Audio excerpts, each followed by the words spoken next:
apertei já. Amém? Saúde os irmãos com a paz do Senhor Jesus. Amém. Glória a Deus. Você está deixando uma palavra para a nossa meditação aqui nesta... Tá pegado? Glórias a Deus, aleluia. Se encontra no Evangelho de Mateus, capítulo 22, versículo 14. Diz assim: E Jesus terminou dizendo: Pois muitos são convidados, mas poucos são escolhidos.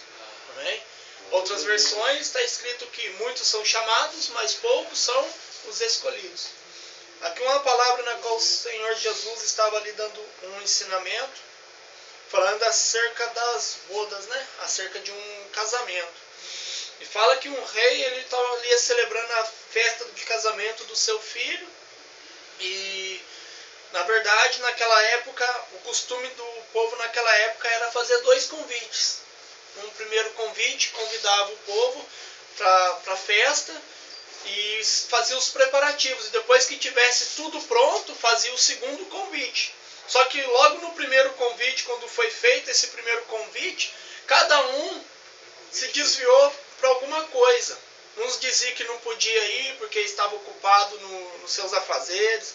Outro falava que comprou uma junta de boi, tinha que experimentar. Cada um deu a sua desculpa. E na segunda vez que o convite foi feito, eles deram as mesmas desculpas. E ainda por cima, a palavra de Deus vai dizer que aqueles que foram lá enviados pelo Senhor a convidar o povo, alguns deles foram ofendidos por aqueles que não quiseram ir. Alguns deles foram mortos, até chegaram a ser mortos. E foram espancados e foram mortos por aqueles que não quiseram ir. Aqui o Senhor Jesus já estava falando a respeito da obra de Deus. Está falando a respeito dos profetas que ele levantou, que o Pai Todo-Poderoso levantou para poder pregar as novas ao povo dele. E nos dias de hoje nós vemos que não tem sido muito diferente, irmãos. Aqui esse versículo 14, ele fala a respeito do reino de Deus. Só que muitos têm confundido esse versículo, quando diz aqui que muitos são convidados, mas poucos são os escolhidos. Aí alguns, por ignorância, falam que muitos são chamados, né, para poder ir para o céu, mas poucos são os escolhidos para poder entrar no céu. Na verdade, essa palavra aqui, esse versículo, ela está se referindo ao povo de Deus, aqueles que são convidados. Todos temos um convite, todos nós somos convidados para estarmos na presença de Deus. Mas poucos são os escolhidos para poder fazer a obra de Deus. Porque uma coisa é você ser chamado. Outra coisa, irmãos, a gente não somente ser ali convidado, mas é sermos escolhidos. Uma coisa é ser escolhido, outra coisa é ser chamado. Todos somos chamados, mas são poucos aqueles que estão escolhidos, porque aquele que é escolhido é um pouquinho mais diferente, por causa que ele sofre mais do que aqueles que são chamados. Porque os escolhidos são chamados para poder fazer a obra de Deus. E nós vemos que é difícil, irmãos, fazer a obra de Deus. Passamos por várias dificuldades, porque o nosso Senhor Jesus Cristo, ele não é mentiroso. Quando ele fez o convite, quando ele faz esse convite para que nós venhamos aceitar ele já fala que nós vamos ser perseguidos, que nós vamos ter que negar nós mesmos, nós vamos ter que negar as nossas vontades, os nossos afazeres, para poder fazer a vontade do Pai. E esse versículo, ele se encaixa bem aqui na segunda carta de Paulo aos Coríntios, no capítulo 1, a partir do versículo 3, que diz assim: Louvado seja o Deus e Pai de nosso Senhor Jesus Cristo, o Pai bondoso, o Deus de quem todos recebem ajuda. Ele nos auxilia em todas as nossas aflições, para podermos ajudar os que têm as mesmas aflições que nós temos. E nós damos aos outros a mesma ajuda que recebemos de Deus. Esse é aquele que é escolhido por Deus, aquele que é chamado por Deus para poder fazer a obra. Nós vimos que muitas das vezes nós passamos por certas circunstâncias que às vezes nós estamos precisando ali de um conselho, receber um conselho, mas vem pessoas pedir conselhos para a gente. Às vezes a gente ajuda as pessoas em orações, a gente ora pelas pessoas, mas e para a gente? Quem que ora por nós? Quem que nos ajuda em oração? O próprio Senhor Jesus Cristo, ele falou: eis que eu vou para o Pai, mas não vos deixarei órfãos. Ele falou que ia enviar outro Consolador. Ele ia enviar o Espírito Santo Consolador que estaria conosco por todos os dias de nossa vida. Esse Espírito Santo que está conosco é Ele que nos ajuda. Ele diz que Ele intercede por nós. Às vezes nós estamos tão angustiados que nós não temos uma palavra para nos animar. Como o salmista mesmo diz, né? Porque te perturbas dentro de mim, ó minha alma. Espere em Deus, pois ainda o louvarei. Né? Às vezes nós estamos assim, nós estamos perturbados, nosso coração está perturbado dentro de nós. E nós temos que pregar para nós mesmos. Por que, minha alma, tu estás abatido? Sabendo que nós conhecemos esse Deus que nós servimos. Por que tu estás abatido aí dentro de mim? Confia em Deus, espera nele.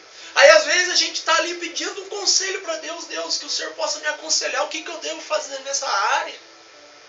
Aí Deus não somente nos aconselha, mas uma maneira de Deus trabalhar assim. Ele pega e te envia uma pessoa ali que está passando por uma dificuldade.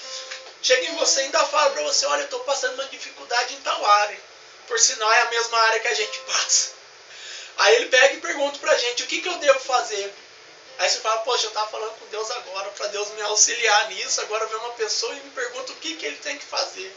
Aí Deus é tão misericordioso, porque a palavra de Deus, ela vem primeiro pra gente, para confortar o nosso coração. Para que assim nós podemos confortar o coração dos nossos irmãos. Aí a palavra desce pra gente e a gente transmite a palavra para a pessoa. Muitas pessoas pensam que não, aquilo que está sendo pregado não serve para mim, mas está servindo só para aqueles que estão ouvindo, e é errado. Primeiramente, a palavra fala conosco. Primeiro vem para nós, não é? A revelação não está vindo para a gente. Nós precisamos ser consolados para que nós possamos consolar os outros. Precisamos, por isso que nós passamos por lutas, passamos por perseguições, passamos por certas dificuldades. Para que possamos ser consolados nesses momentos, para que possamos passar essa consolação, para passar esse ensinamento a outros que estão passando por isso. Por isso que às vezes nós pensamos, né, vem o pensamento, o sentimento do nosso coração. Poxa, antes de aceitar Jesus, antes de ir para a igreja, minha vida era uma maravilha. Só foi eu começar a ir para a igreja, aceitar Jesus e começar a ir para a igreja, parece que tudo ficou de ponta cabeça. Mas irmãos, é que agora nós estamos andando no caminho certo. Quando nós estávamos fazendo coisa errada lá no passado, lá fora, nós já éramos do inimigo. Andávamos de mão dada com o inimigo. E isso não incomoda ele. O que incomoda ele é quando nós deixamos ele e andamos de mão dada com o Senhor. Isso vai fazer com que ele venha a ser incomodado. Você acha que o inimigo ele vai ficar alegre de nós estarmos ali levando palavra que venha restituir famílias? Sendo que a vontade do inimigo é destruir, porque isso é para isso que ele vem, para roubar, matar e destruir.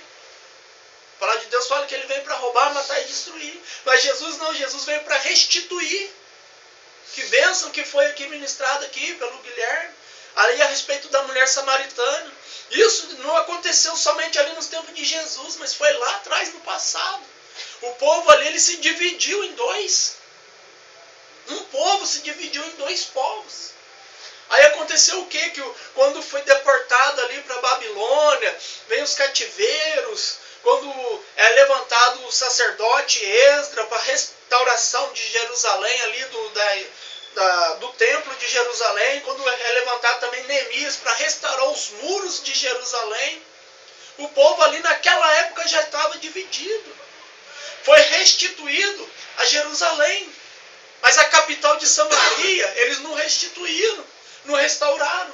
Aí você pode ver que Jesus ele passou por onde? Por Samaria. E ali eles colocaram essa questão. Os samaritanos agora vai buscar no monte. Samaria você ficava ali, era perto do monte Gerizim. E Jerusalém logo adiante. Aí ficou nessa indiferença. Não, agora nós vamos adorar aqui no monte. E o povo de Israel, não, nós vamos adorar no templo. E ficou esse corpo estranho, ficou dividido. O povo de Deus, o mesmo povo, mas dividido. Nós vamos buscar onde agora? Nós buscamos no monte, buscamos aqui na igreja. Nós vamos aonde? Onde que nós vamos buscar? E eles não se davam por causa disso, por causa de uma coisa que aconteceu lá no passado. Às vezes, o Senhor fala conosco de maneira que tem pessoas que não se dão com a gente por causa de coisas que aconteceram lá no passado. Ou até mesmo nós mesmos, às vezes, nos magoamos lá no passado com certas pessoas e no dia de hoje nós não conseguimos lidar tão bem com essa pessoa como era para que nós viéssemos a lidar. Coisas que vêm trazendo ao nosso coração um peso, no nosso coração angústia, mas é lá de trás, não é de hoje, é lá de trás.